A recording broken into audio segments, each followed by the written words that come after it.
දිට්වාසුලි කුණාටුවේ බලපෑමෙන් ඇති වූ වර්ෂාපතනයත් සමග බොහෝ ප්‍රදේශවල පස සේදී යාම, පස්තට්ටු කඩා වැටීම, පෝෂක ද්‍රව්‍ය අහිමිවීම, සීග්‍ර ජලවහනය නිසා පාංශු කුහර ඇතිවීම, ආනතබීම් නායාමේ තත්ත්වයන්ද ඇති වුණා. මේ නිසා බෝග වගාවන්ට හානිවීම, පාංශු පෝෂක සේදියාම නිසා බෝග වගා නිසරුවීම, නැවත පොහොර ඒදීමට වගේම සේදී ගිය වගාබීම් නැවත නගා සිටුවීම සඳහා අමතර වියදම් දැරීමටද ගොවි ප්‍රජාවට සිදු වුණා. නමුත් මේ සියල්ල මෙසේ සිදුවෙද්දී තමන්ගේ වගාබිමේ වගේම තම ඉන්න හිටින්ද තැන්ද සෝදාපාලුවට ලක් නොවී බේරාගත් ගොවි පවුල්, ගොවි කණ්ඩායම්ද මේ අතර නොසිටියාම නොවේ. ස්වභාවික සම්පත් කළමනාකරණ මධ්‍යස්ථානය මගින් අපේ ගමට ඇවිල්ලා පාංශු සංරක්ෂණය පිළිබඳ ලොකු අවබෝධයක් ගමේ මිනිස්සුන්ට ලබා දීලා ඉවුරු සංරක්ෂණය කරගන්න හැටි පිළිබඳ ලොකු අවබෝධයක් ලබා දුන්නා. මෙච්චර ආපදාවක් සිද්ධ වුණා ලංකාව ඇතුලේ. ඒ වුණාට මේ පාංශු සංරක්ෂණ ක්‍රම යොදලා තිබ්බ කිසිම තැනක කිසිම හානියක් දකින්න ලැබුණේ නැහැ. අපි මේ ව්‍යාකෘතිය පටන් ගත්තේ නිකම්ම මුඩු බිමක් මේක තිබ්බේ. ගිය මාසෙම අපිට ධාරානිපාත විපත්තියට මුහුණ දෙන්න තිබුණා. නමුත් මේ විපත්තිය මුහුණ දුන්නත් මේ කාණු කුට්ටි කපාපු ඉඩම් වලට කිසිම දෙයකින් හානියක් සිද්ධ වුණේ නැහැ. ගමට මෙවැනි දේවල් මේව කරලා මේ ඉඩම් වල තියෙන පාංශු සංරක්ෂණය රැක ගැනීම සඳහා කරන ලද වෑයමක් ඒ දේ දැන් අපිට පේනවා. ඊළමට ඇවිල්ලා ඒ සියලුම දැනුම අපිට ලබා දීමෙන් දැන් මේ වෙන විට මගේ ඉඩම මූලික වශයෙන්ම බිම් සකසාගෙන පැල මම දැන් අලුතෙන් පැල මං සිටවුවා. ඉතින් මට හරි සන්තෝෂයි මේ ගැන. අවුරුද්දක් විතර යනකොට මට මගේ ඉඩමේ ආදායම වැඩි වෙන බව මට හොඳාකාරව මට දැනෙනවා. ස්වභාවික සම්පත් කළමනාකරණ මධ්‍යස්ථානය මගින් මේ ප්‍රදේශයේ බැද්දගම කියන ගම්මානය නකස් කලාපයේ තියෙන ඉහළම ප්‍රදේශය දකින්න පුළුවන් ගම්මානය. පාංශු සංරක්ෂණය සඳහා තමයි වැඩි ප්‍රමාණයක මුදල් යොදවලා තියෙන්නේ. මේකෙන් නිවාස නැත්තම් ගෙවතු 61ක් මේ වෙනකොට සම්පූර්ණ කරලා තියෙනවා පාංශු සංරක්ෂණ කටයුතු. ඒකෙමුත් විශාල ප්‍රමාණයක් දැනට පහුගිය කාලේ තිබුණ මේ දිට්ටා සුණුකුණාටුවත් එක්කම විශාල ප්‍රමාණයක් මේ ප්‍රදේශ නායයන්ට ලක් වුණා. නමුත් මේ පාංශු සංරක්ෂණය සඳහා මේ යොදාගත්ත මේ ගම්මානයේ ඉහළම ප්‍රදේශයේ තිබුණු ගම්මානය මේ වෙනකටත් කිසිම හානියකට ලක් වෙලා නැහැ. පස සංරක්ෂණය මේ තමයි සාරවත් පසක රහස. ඒ වගේම පස්සේදීමට නොදී පවත්වා ගැනීමේ තාක්ෂණය. ස්වභාවික සම්පත් කළමනාකරණ මධ්‍යස්ථානයත් දුම්බර හරිත සවි බල ගැන්වීමේ ව්‍යාපෘතියත් එක්ව ගොවි ප්‍රජාව සඳහා තමයි මේ පාංශු සංරක්ෂණ ක්‍රම හඳුන්වා දීලා තියෙන්නේ. GCF නකල්ස් ව්‍යාපෘතියේ පාර්ශවකාර ආයතනයක් විදිහට ස්වභාවික සම්පත් කළමනාකරණ මධ්‍යස්ථානය එහි අධ්‍යක්ෂතුමාගේ නිසි මඟ පෙන්වීම සහ අධීක්ෂණය අනුව විශේෂයෙන්ම පන්විල දංකන්ද සහ පිටවල කියන මේ ව්‍යාපෘතිය ක්‍රියාත්මක කරන සියලුම ප්‍රදේශවල අපායතනයේ ක්‍රියාකාරකම් අපි තෝරගත්ත විදියට 12ක් පමණ මේ සියලුම කලාපවල සිද්ධ කරා. අපේ ප්‍රධානම ක්‍රියාකාරම විදිහට තිබුණේ පස සහ ජලය සංරක්ෂණය කිරීම මේ නකස් කලාපය තුළ ඒ අනුව එම ඉඩම් සංවර්ධනය කිරීම තමයි අපේ ප්‍රධානම ක්‍රියාකාරකම උනේ.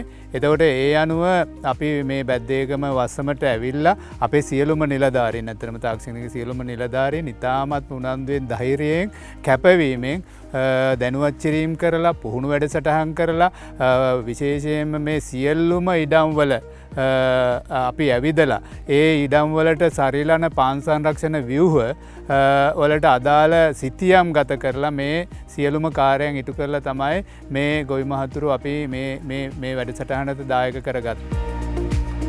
ඒ වගේම තමයි බැද්දේගම ප්‍රදේශයේ ගොවි පිරිසකුත් හරි තාක්ෂණයට පාංශු සංරක්ෂණය කරලා මහා වැස්සෙන් වූ හානිය වළක්වාගෙන තිබුණා. තමන්ගේ අසල්වැසි ගම් වැස්සට නායයද්දීත් හරි තාක්ෂණයට පාංශු සංරක්ෂණය කළ මේ අයගේ ගම බේරුණා. මේ ගම්මානයට අපි මුලින්ම අවතීන වුණ අවධියේදී අපි දැක්කා පාංශු කාදනය හේතුකොටගෙන පාංශු හානියක් සිද්ධ වෙලා තියෙන ආකාරය.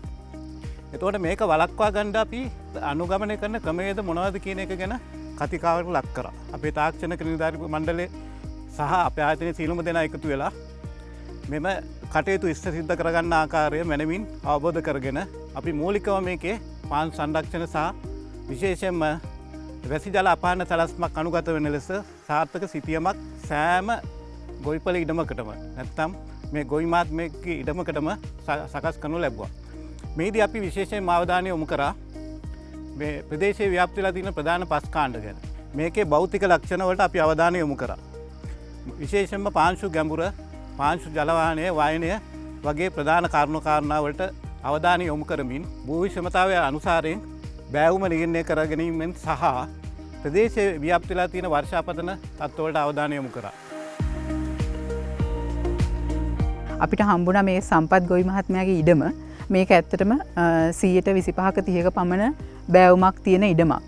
මේක අපි එන මොහොත වෙන විට ඇත්තටම මේගොල්ලන් සුළු වශයෙන් පාංශු සංරක්ෂණ ක්‍රම යොදාගෙන තිබුණත් ඒවා ක්‍රමවත්ව යොදාගෙන තිබුණේ නැහැ. ඒකෙදී ඇත්තටම මෙතුමාට අපි යෝජනා කරා කුට්ටි කාණු යොදාගන්න. ඒ කුට්ටි කාණු වලින් අතිරික්තව බැහැර වෙන ජලය මේ නෙත්ති කාණුවකට යොමු කරගෙන ක්‍රමානුකූලව මේ ශේෂ්ත්‍රයෙන් බැහැර කරගන්න ඒ සඳහා උපදෙස් ලබා දුන්නා. එතුමා ඒක නිසියාකාරව කරලා තියෙන බව අපිට දකින්න ලැබුණා. ඒ ගැන අපිට හරිම සතුටුයි. ඉතින් මෙතෙන්දී එතුමාට අපි යෝජනා කරා එතුමාගේ ශේෂ්ත්‍රයේ සුලභවම ගල් දකින්න ලැබුණා. ඉතින් ඒ ගල්ම පාවිච්චි කරලා මේ නෙත්ති කාණුව සකස් කරගන්න, ඒ වගේම පැති බැමි බඳ ගන්න එතුමා ඒ දේවල් කරලා තිබුණා. ස්වභාවික සම්පත් කළමනාකරණ මධ්‍යස්ථානයත් නක්ලස් ව්‍යාපෘතියත් එකට එකතු වෙලා මෙම ව්‍යාපෘතියට අපේ ගම තෝරා ගැනීමට අපි සතුටු වෙනවා. මොකද අපි දැනගෙන හිටියේ ඉඩමට පැමිණෙන ජල පහර ක්‍රමානුකූලව කොහොමද ඉඩමෙන් ගෙනියන්නේ කියලා. ඒකට අපිට උපදෙස් මාලාවක් ලබා දුන්නා. ස්වභාවික අනතුරු අවස්ථාවේදී අපේ ගම සුරක්ෂිත වුණා. ඊට අමතරව අපට දිනවාසියක් තමයි මේ වගේ ඉඩම සංවර්ධනය කරගෙන යනකොට ලැබෙන ආත්ම තෘප්තිය. ලංකාවේ හදවත බඳු නුවර මහා මේ මධ්‍යම පළාත තියෙන මේ කඳුකරේ ආරක්ෂාව සම්බන්ධ මේ ව්‍යාපෘතියක් ගෙනියනවා කියපුවම අපි ගොඩක් සතුටු වුණා. ඒකේ පළවෙනිම විශේෂත්වය තියෙන්නේ මේකේ පළවෙනිම වැඩසටහන මේ අපේ ගමේ කරපු එක තමයි අපිට තියෙන වැදගත්කමක් තියෙන්නේ. ඊට පස්සේ මේ මහත්තුරු අපේ වත්තට ඇවිල්ලා මැනුම් කටයුතු කළ මෙන්න මේ විදිහට කරන්න මේ කාණු පද්ධතිය පෙන්නගෙන ගියා. මෙන්න මෙහෙම උපයෝග කරගන්න. එතකොට අපිට අර ඒ රාමුවක් කියලා හදලා දුන්නා. ඒ රාමුව උපයෝග කරගෙන සමෝච්ච රේඛා විදියට සම උස්තන් සම්බන්ධ කරලා කොහොමද අපිට මේක නිර්මාණය කරන්නේ? වතුර බැස යාන තාලට හදන්නේ කොහොමද කියලා එහෙම ගොඩක් අපිට මේ මෙතෙන්ට පැමිණලත් එහෙම මේ භූමියේදීත් අපිට යම් දේවල් පෙන්ලා දුන්නා. ඊට පස්සේ ඒකේ තියෙන හොඳම වාසිය තියෙන්නේ අපිට අපි කරපු දේවල් අපිට සතුටු වෙන්න පුළුවන්කම ලැබුණේ මේ කාණු එකින් එක ලස්සනට පිරීලා පල්ලෙහාට ගලේ ජලාගෙන ඇවිල්ලා මෙහෙම කාණු ඇවිල්ලා ඔහොම කුට්ටි කාණු ඔස්සේ ඇවිල්ලා පල්ලෙහාට ගලාගෙන ගියා. හැබැයි අන්තිමට නෙත්ති කාණුවෙන් අඩියක පමණ ස්කම්බයට ලොකු වතුර ප්‍රමාණයක් තමයි පිට උනේ පිළිවෙලට. හැබැයි සෝදාපාලුවකට කිසිම තැනක ලක් වුණේ නැහැ.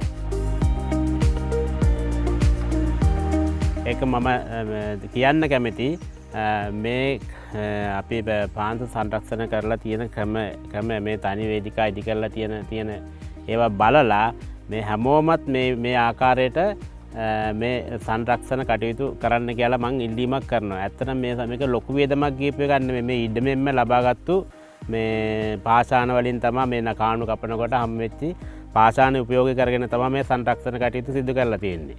ඒක නිසා මම ඉල්ලීමක් කරනවා මේ හැමෝගෙම මේ විදියට මේ තනි වේදිකා ඉදි කරලා මේ කුට්ටි කාණු මෙතුමන්ලා ලබා දෙන උපදෙස් පරිදි මේ කුට්ටි කාණු ඉදි කරලා පාංශු සංරක්ෂණ කටයුතු සිදු කරන්න කියලා මම හැමෝගෙම ඉල්ලීමක් කරනවා.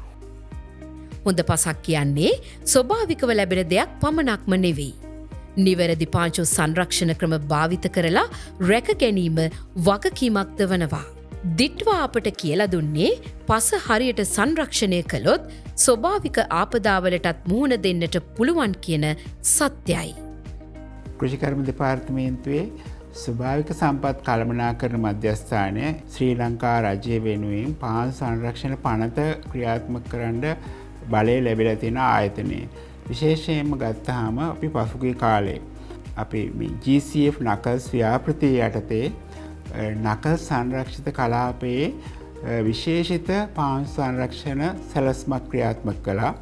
එතෙන්දී ගොවි ජනතාව වෙත 50% ගොවි දායකත්වයේ යටතේ ඒ කලාපය පුරා සංරක්ෂණ වැඩපිළිවෙළවල් සකස් කරා. ගොවි මහතුරු තමන්ගේ ඉඩම්වල ඉඩම සංරක්ෂණය කරන්න කාණු, ගල් වැටි, දෙවැටි වාගේ සංරක්ෂණ ක්‍රම යොදලා සංරක්ෂණය කරා. මේක ඉතාම සාර්ථක වුණු වැඩසටහනක්.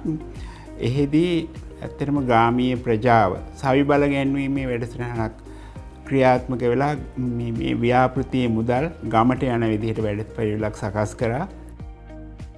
මෙවන් ව්‍යාපෘතීන් ප්‍රාදේශීය මට්ටමින් ප්‍රචලිත කරන්නට ප්‍රදේශයේ රාජ්‍ය නිලධාරීන්ගේ මාර්ගෝපදේශයද ඉතාම වැදගත්. නකල්ස් ජීසිඑෆ් ව්‍යාපෘතිය යටතේ ස්වභාවික සම්පත් කළමනාකරන ආයතනයත් සමග සම්බන්ධයෙන් කටයුතු කරන්නේ මම. එතකොට මේ ආයතන සමග දවස් කීපය මාස කීපය ඇතුළතදී විශාල වැඩ කොටසක් කරා. මේදී ගොවීම් 50ක් 60 අතර ප්‍රමාණයක් පාංශු සංරක්ෂණය කරමින් විශාල සේවයක් NRC ආයතනය මේ කොට්ටාසි තුළ සිදු කළා තියෙනවා. මිනිස්සුන්ට මේ ව්‍යාපෘතිය තුළින් අපි බලාපොරොත්තු වෙන්නේ පස, ජලය, ඒ වගේම මිනිස්සුන්ගේ ජීවන මට්ටම වැඩි කිරීම තමයි මේ ව්‍යාපෘතියේ කර්මුණක් වෙන්නේ. ඒ අරමුණ කරා මම හිතන්නේ මේ ආයතනය කමෙන් යමින් සිටිනවා. ඒ වගේම මිනිස්සුන්ගේ ජීවන මට්ටම උසස් කිරීමේ ව්‍යාපෘතියක් මේ අතර තුළ සිදු වෙනවා. පස සංරක්ෂණය කියන්නේ තනි ගොවියෙකුගේ වගකීමක් පමණක් නෙවෙයි. රටේ කෘෂිකර්මාන්තයේ අනාගතයටම අත්‍යවශ්‍ය කරුණක්. පස සහ ජලය කියන්නේ භෝගෝගාදී ඉතාමත්ම වැදගත් වන ස්වභාවික සම්පත් දෙකක්.